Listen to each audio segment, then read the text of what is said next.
Oh boy, this one was a pain. A real pain. Let's talk about it.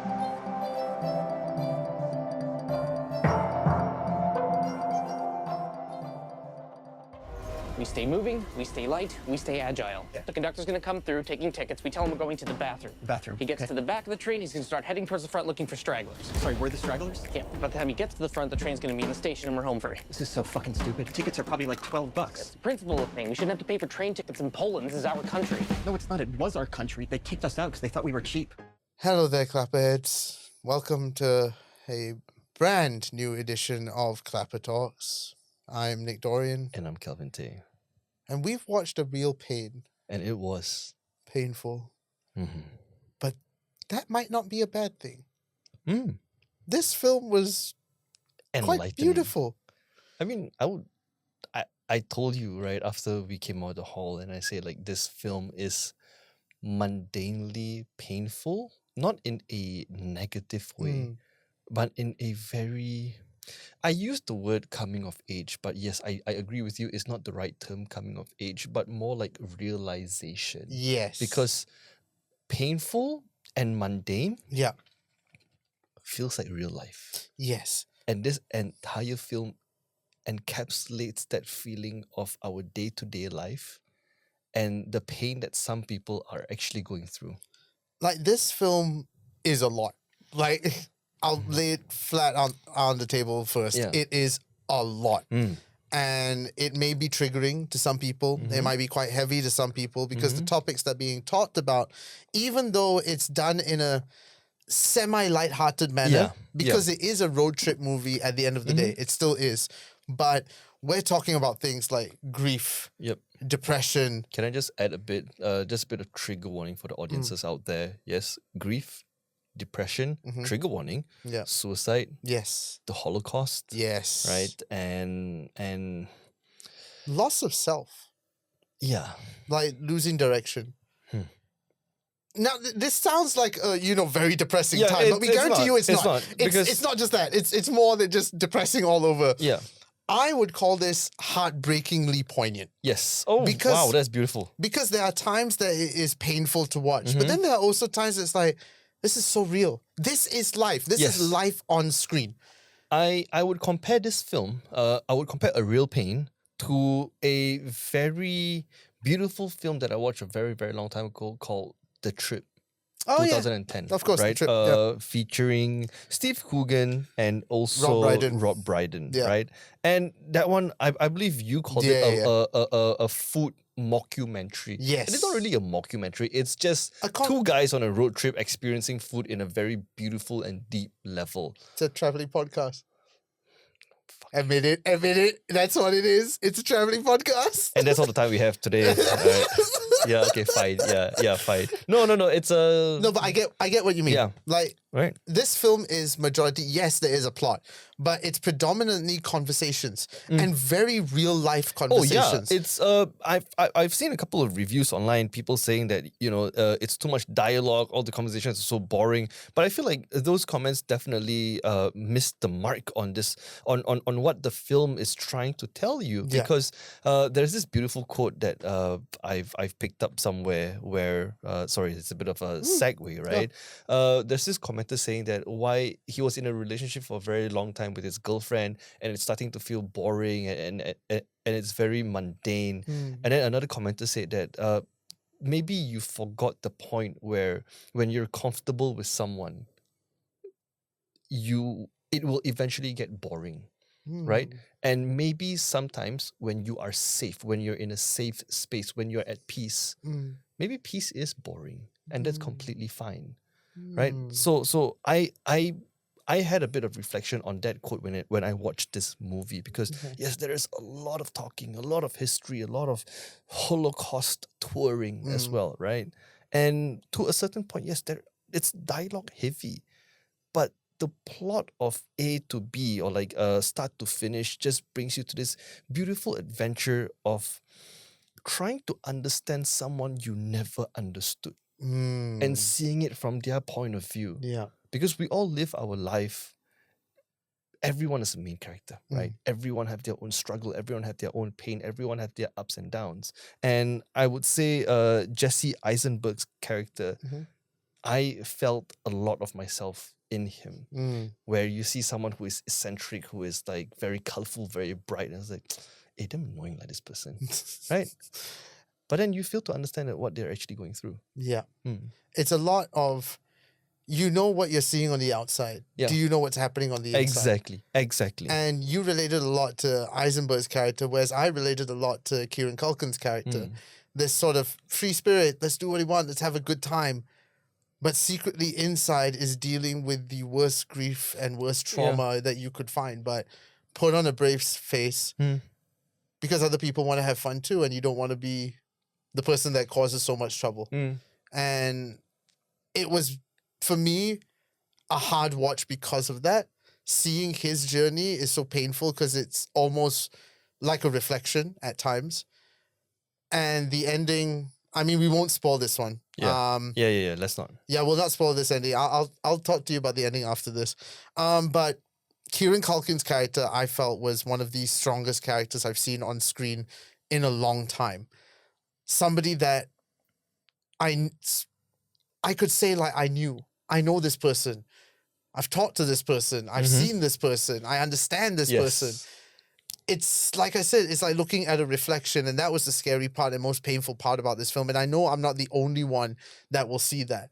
And I think that's the power of not only Eisenberg's writing, but also Culkin's acting. Definitely. Like, both of their acting, I would say. They're outstanding, but I say that Culkin has slightly an upper hand. Definitely. His performance of internal grief was so powerful to watch because there is that internal acting going on. It's not like it's in a blink of an eye. It's in the twitch of an eye, and you know what is happening within that look. And not a lot of actors can pull that off, and Culkin is... And how they have written Kieran Culkin's character, which is Benji Kaplan, right? You can feel like he is definitely the life of the story, right? He brings brightness into a room. He changed people's life. He is so real because in the film itself, there are a couple of characters who initially, you can see that they're annoyed with this person. You can see that they're very worried of this person, and then eventually, after him being so real and so blunt, people started to reflect on their own life and be like, you know what? I actually took your feedback very harshly. Yes. But I thought about it for a day, and yes, I see your point of view. Yeah. Right? And his character heals other people. But at the same time, is the one that is most tortured. There's that saying, the happiest people are the ones that are dying inside or something, or hurting the most inside.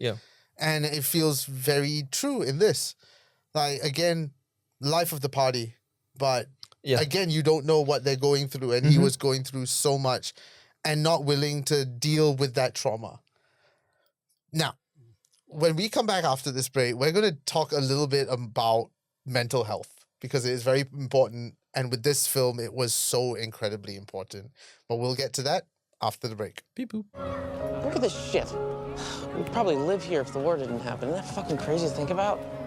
Seriously, like, we think of ourselves as these, like, very American creations, you know? And I guess that we are. I guess that's, like, the essence of America. People created from other cultures. But, like, in some parallel black hole universe, you and I are Polish, and we probably got, like, long beards, and we can't shake hands with women. Yeah, that's funny. You know, every time I see, like, one of those Hasidic guys on the street, I always just think, like, there, but for the grace of no God, go I, you know? What? Oh, nothing. It's just, like, a dumb joke. Oh, that's cool, man. Now, speaking of mental health, at the end of the day, I feel like this film, as much as it is a story about friendship, and by God, it really is a story about friendship, it's also a big, big open conversation about mental health. Because clearly not just Kieran Culkin's character, but Jesse Eisenberg's character, they are both suffering with a lot of mental health issues, except you see different ways of dealing with it. Somebody that could be as successful dealing with the traumas and all that. And then on the flip side, somebody that is just clawing for any sort of sanity and finding short-term ways to deal with it.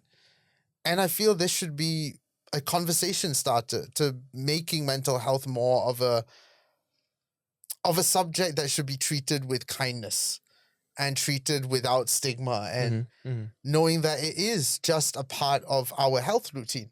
We go to doctors when we're feeling sick physically. Why not go to a doctor when we're feeling sick in the head? It's just a different place. There shouldn't be that. And I think because of that, Kieran Culkin's character also ended up the way that he was ended up. He was possibly told many times, suck it up, just don't bother people, things like that. Again, never explained in the film. Not at all. Never given that. But you can tell from the moment that you see him, understand his character, understand his body movements as well, you know exactly what kind of person this is. And like I said, I hate to bring it back again of like, yes, Jesse Eisenberg was great, but there's just something about Kieran that embodies everything that we can relate to. Yeah. I'm so glad the man has a nomination for the Oscar. Eisenberg has won for the BAFTAs, I think. Okay. Culkin, I think, I might be wrong, won for Golden Globes as well. Yeah. Hopefully, yeah, they definitely deserve the awards that are coming their way. They do. There are another few actors on that list that also deserve it, so it is tough. But so far, Culkin is one of my favorite performances, hand down, I've seen so far this year. Agreed. Like, so much depth, so much relatability. I so just want much to hug better him. than Captain America, anyways. But also, what I want to get to is, sorry to butt in again, but films that are like this, so you have a general idea what you're walking into. Another film that I could relate this to is a film called Once. I don't know if you know this film. No. Again, won the Academy Award for Best Original Song. Okay. It was the only award they ever won, and everyone was like, what film is this? Because it was a very independent film shot on 2 handycams. But it's the most heartbreaking story you will ever watch, with even more heartbreaking music. Because it's the real-life duo, The Swell Season. And it's a love story that ends poignantly, again, heartbreaking. Like, it doesn't end up in a happy ending. It's a sad ending, but a very real ending. But it just feels so real. It feels like this is something that you're watching in real time on the streets. You're not watching a movie anymore. You are there with the characters. Same thing again with this. You are there 100% with them the whole way through. That by the end of it, you need to catch your breath for a bit because you're going to need that breather. There is a film, I mean, once you mentioned it, there's also another film where I feel like it's not a film anymore. You're part of the story. It's a very beautiful film I watched last year called Minari. Oh, yes. Steven Yeun's film, Minari. yes. That was also as beautiful as this one. But just going back to the... Real Pain. Going back to A Real Pain.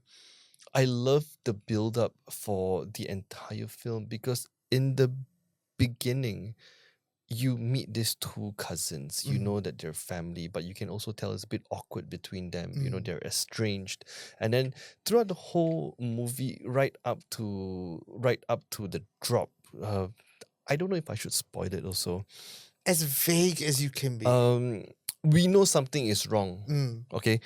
We know something is wrong with Kieran Culkin's character. Yeah. Right?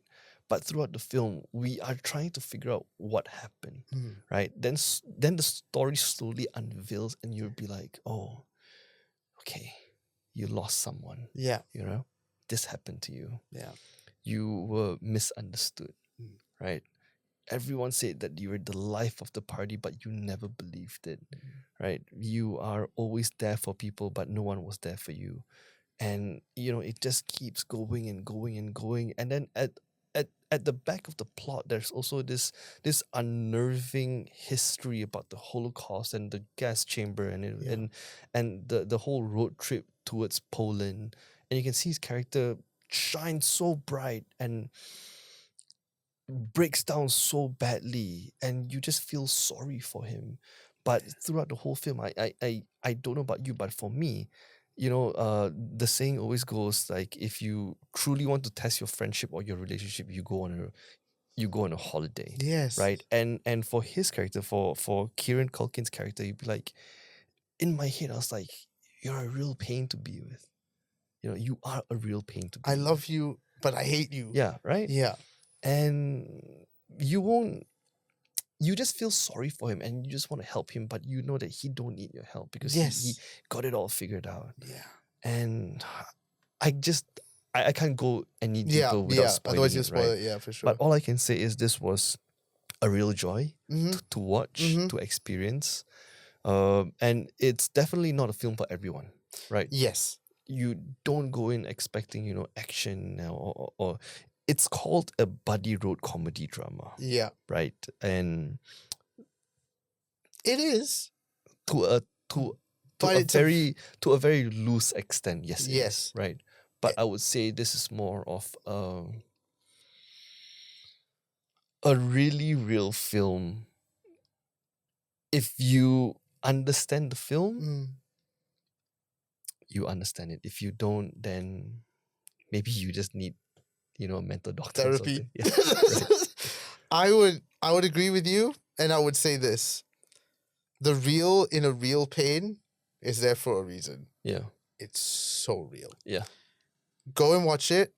Thankfully, it's in Malaysian cinemas, in selected GSC cinemas. So I do have to point that out because it's in their selected screens. So it's not everywhere. So make sure you go and check out GSC's website to see where it's playing. This, and for some strange reason, a complete unknown. That's the other film that is in selected cinemas. And I'm like, the Bob Dylan biopic is going to be in selected ones.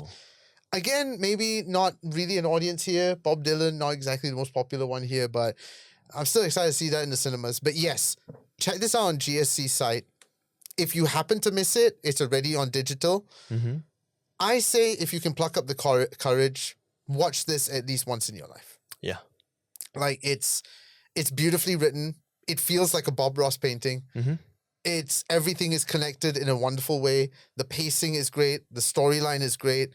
There's absolutely no faults. I can't find any faults. Yep. I understand why it's nominated for an Oscar. Yep. I really, really do. I'm giving this a solid 9 out of 10. 9 out of 10. I would give that a solid 9 out of 10 too. Like, watch it. That's the best way that we can describe this. Just watch it, have a good cry, and come out of it a better person. Mm-hmm. Yeah. And as always, you can check us out on all social media, Instagram, TikTok, and of course, YouTube at ClapperCorn. www.renegadeplus.com for all things Malaysian podcasting, or you can go to our Instagram at RRP Malaysia. He is Kelvin Tay. And he's Nick Dorian. Thank you so much again for watching. Keep watching the movies. On the next one. Goodbye, people. Bye-bye. Bye-bye. 3, 2, 1.